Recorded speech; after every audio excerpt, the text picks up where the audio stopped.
After a week of bombing that plunged the Gaza Strip into darkness and cut it off from most of the world over the weekend, Israel's military will continue and intensify its ground operation in the enclave, a spokesperson said at a news conference today. The Israeli military also said it had struck targets belonging to the Hezbollah militants in Lebanon and a military building in Iran-allied Syria.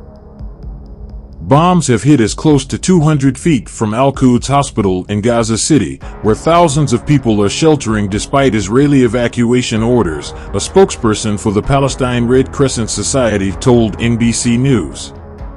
Staff members have warned that evacuating patients from the site would be impossible. More than 1 million people have been displaced in Gaza, where Palestinian health officials say over 8,000 people, including women and children, have died.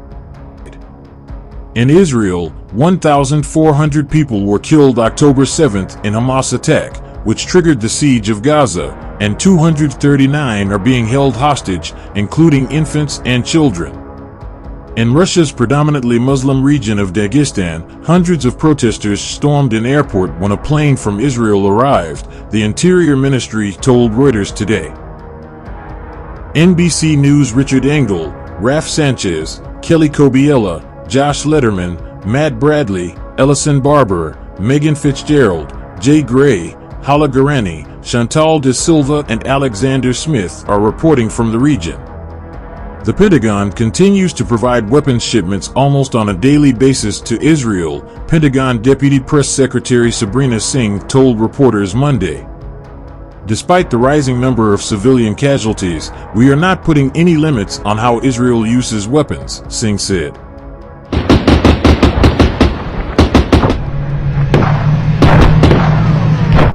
That is really up to the Israeli Defense Force to use and how they are going to conduct their operations. Singh did not answer a question on whether there were concerns inside the Pentagon about the way the weapons were being used, but said that Defense Secretary Lloyd Austin has regularly emphasized the need for Israel to follow the laws of armed conflict and avoid civilian casualties as much as possible.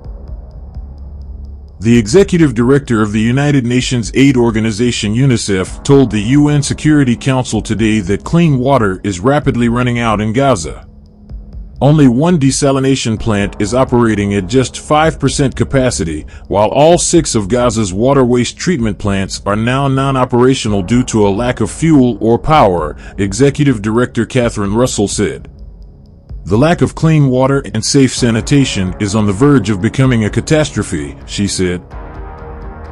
Unless access to clean water is urgently restored, more civilians, including children, will fall ill or die from dehydration or waterborne diseases. More than 2 million people are estimated to be in Gaza, and the UN and other organizations have warned of dire conditions as Israel conducts what it says is a war to crush the terrorist group Hamas.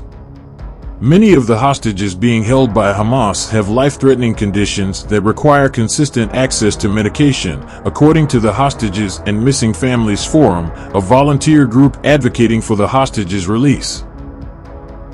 The group gathered information about the hostages' medical histories from family members, then sent a summary report to the Red Cross on October 15th.